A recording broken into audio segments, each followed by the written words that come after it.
तो हम प्रियम्बल के बारे में पढ़ रहे हैं। तो आज हम कोर वैल्यूज़ डिस्कस करेंगे। ठीक है। कोर वैल्यूज़ में आता है जस्टिस मतलब न्याय, लिबर्टी स्वतंत्रता, इक्वालिटी समानता और फ्रेटर्निटी मतलब भाईचारा। सबसे पहले हैं जस्टिस।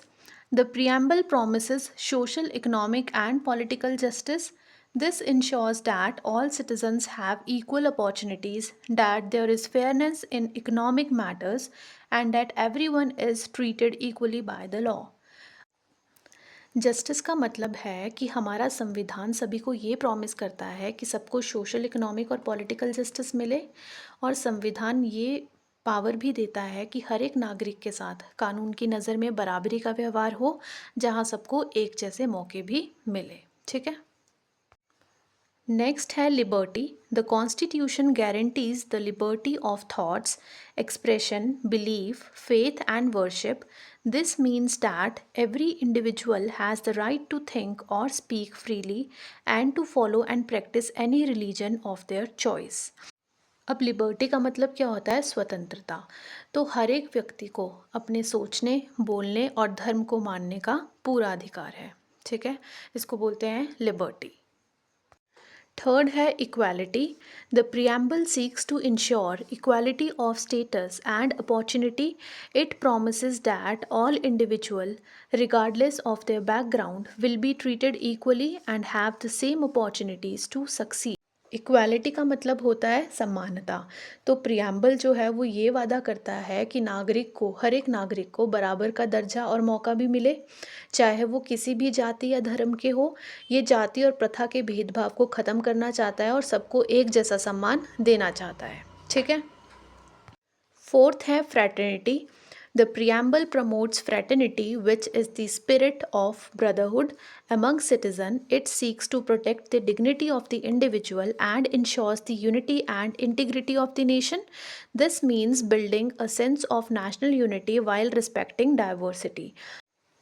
फ्रैटर्निटी का मतलब होता है भाईचारा। तो भारत में भाईचारा बनाए रखने की बात भी की गई है प्रियम्बल में, जिससे सभी नागरिकों की गरिमा भी बनी रहे और देश में एकता मजबूत रहे। ठीक है। तो ये सारे हैं core values of preamble. Next है इम्पॉर्टेंस ऑफ प्रियम्बल। सबसे पहले आता है sets the ideal of the constitution. The preamble outline the basic principles that the constitution aims to achieve, such as liberty, justice, equality, and fraternity. It acts as a guiding framework for the interpretation and implementation of the Constitution. Sets the ideal का मतलब है कि preamble जो है वो कुछ basic principles को outline करता है, जो संविधान का एम है, जैसे जस्टिस हो गया, लिबर्टी हो गया, फ्रैटर्निटी हो गया। ठीक है। तो ये फ्रेमवर्क देता है कि संविधान के इम्प्लीमेंटेशन और इंटरप्रिटेशन के लिए, मतलब जब कानून को समझाने की ज़रूरत होती है तो हम इन आइडल्स का ध्यान रखते हैं। ठीक है। नेक्स्ट है reflection of aspirations. The preamble reflects the aspirations of the Indian people who fought for freedom and sought a just, inclusive and democratic nation.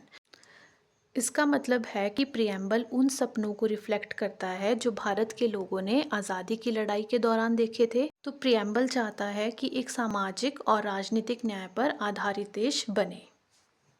Next है interpretive tools. Although the preamble is not legally enforceable by itself, it is often used by courts to interpret ambitious provisions of the constitution. Objective can be understood. Interpretive tools का मतलब है कि जब कभी confusion हो courts को या law makers को, तो प्रियम्बल को यूज़ करते हैं to understand the spirit behind any law. So अगर कोई लॉ या डिसीजन अनक्लियर है प्रियम्बल में, तो प्रियम्बल हेल्प करता है to guide us towards what the constitution really aims for. Next है social, economic and political justice.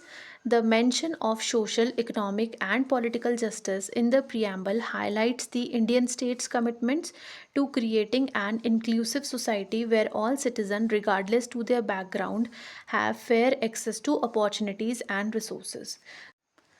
Social justice ये इंश्योर करता है कि सब लोग, चाहे उसका कास्ट, रिलीजन या जेंडर कुछ भी हो, उसके साथ फेयर ट्रीटमेंट हो, नो डिस्क्रिमिनेशन। ठीक है।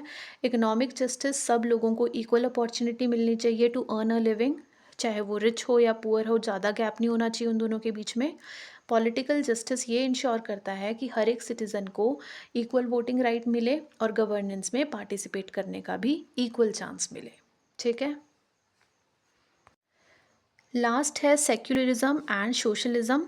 The 42nd amendment 1976 added the words secular and socialist to the preamble, further emphasizing the state's commitment to religious neutrality and social equality। ठीक है। सेक्युलरिज्म का मतलब है कि स्टेट का अपना कोई रिलीजन नहीं होता, सब रिलीजन को इक्वल रिस्पेक्ट मिलती है और गवर्नमेंट किसी एक रिलीजन को का फेवर भी नहीं करता है। ठीक है।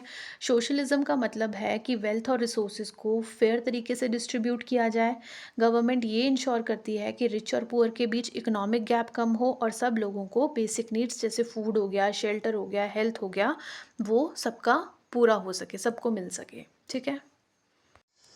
अब हिस्टोरिकल कॉन्टेक्स्ट भी देख लेते हैं एक बार प्रियम्बल का। The preamble was adopted on November 26, 1949 by the constituent assembly after the year of struggles for independence.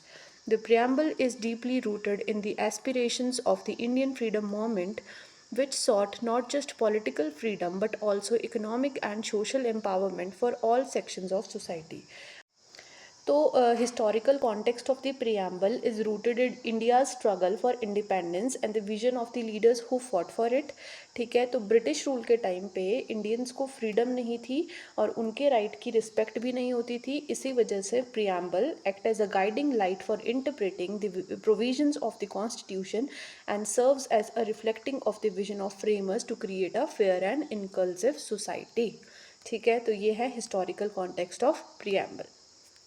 Hope आपको प्रेम्बल अच्छे से समझ आ गया होगा। अगर आपको मेरी वीडियो अच्छी लगे तो please don't forget to like, share और subscribe my channel. Thank you.